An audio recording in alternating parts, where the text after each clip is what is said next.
حاضر لاسٹلی جو میں بات کر رہا تھا کہ یہودیوں اور مسیحیت میں درخت کو بہت ساری اہمیت دی گئی، اور یقین کر کے مانیے کہ یہی ایک درخت ہے جو عدن سے چلتا ہے اور مکاشفہ کی کتاب تک جاتا ہے، یعنی ہمیشہ آسمان کی بادشاہی میں حیات کا درخت آپ کو دکھائی دیتا ہے۔ عدن میں شروع ہوا، وہ بالکل درمیان کا درخت تھا، تب درمیان کا درخت کہا گیا، اور پھر آگے جا کر وہ ایک نیا موڑ لے لیتا ہے، اور اس نئے موڑ میں جا کر وہ ہمیشہ کے لیے زندگی کا درخت رہ جاتا ہے۔ اور وہی زندگی کا درخت یہ ایک اوریجنلی پروفیسی تھی، ایک تشبیہاتی پروفیسی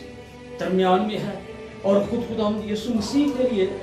پولس رسول نے اپنے ہاتھوں سے یہ لفظ لکھے، پہلا تیموتھیوس اس کا 3 باب اور اس کی 5ویں آیت، عبرانیوں 8 باب اور اس کی 6 آیت کے درمیانی بنا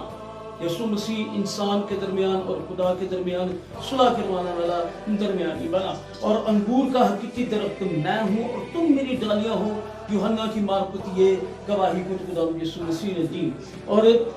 سلیمان کی بات کریں تو میں حیران ہوں کہ سلیمان نے تو ایک کمال ہی بات کر دی، وہ اپنی زندگی کے ہر شعبے میں اس حیات کے درخت کو ٹیلی کرتا ہے۔ وہ 11واں باب اور اس کی 30ویں آیت میں لکھتا ہے کہ صادق کا پھل حیات کا درخت ہے،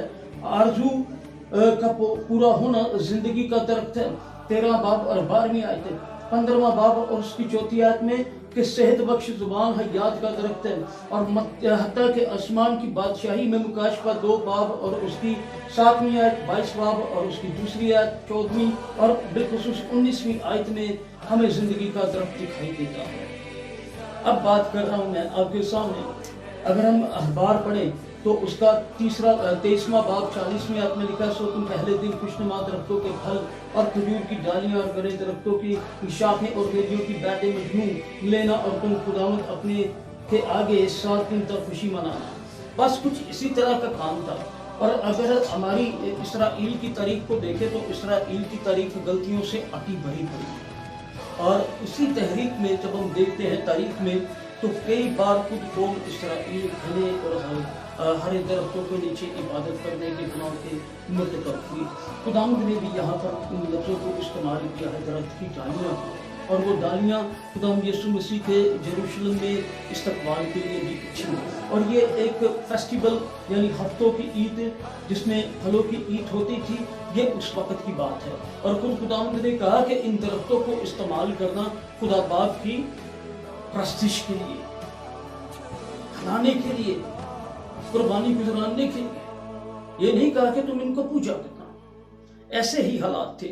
بشپ بونیفیس رات کو آ رہا تھا، اور اس وقت اس نے کیا دیکھا کہ ایک جنگل کے درمیان ایک گھنے مقام پر، ایک سنسان مقام پر ایک پیتل کا مجسمہ ہے جس کے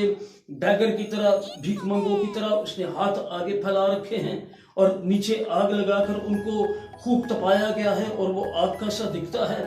تو کیا ہوا، ایک ماں اپنا 1 سالہ بچہ یعنی 1 سال کا بچہ، نر بچہ لے کر اس کے پاس جا رہی تھی، اور تاکہ وہ اس کے خالی ہاتھوں پر رکھ دے اور وہ بچہ جل جائے اور قربانی قبول ہو، تو اس کے والدین، جو بچہ مر جائے گا جو قربان ہو گیا ہے، اس کے والدین کو برکت ملے، اس کے بہن بھائیوں کو برکت ملے، اس کے اگلے خاندان کو، پچھلے خاندان کو، محلے داروں کو، شہریوں کو، اور پھر صوبے داروں کو، اور پھر اس کے بعد ملک والوں کو، پھر سب کو برکت ملے۔ لیکن قربان وہ بچہ ہوا، اور بالکل رونگ جگہ پر، رونگ تھوٹ تھا، رونگ سوچ تھی، رونگ باتیں تھی۔ یہ سارا کچھ دیکھ کر بونیفیس اس میدان میں آگے آیا، اور اس نے مسیح کا کلام سنانا شروع کر دیا، اور کہا کہ انگور کا حقیقی درخت مسیح ہے، اور وہ ایک بار پاک ترین مقام میں جا کر قربان ہو چکا ہے، اب کسی قربانی کی ضرورت نہیں ہے۔ خدا باپ نے اپنے بیٹے کو زمین پر بھیجا، وہ جو قدرت کا خالق اور مالک خدا ہے، وہ جو تخلیق کرنے والا خدا ہے، خود مخلوق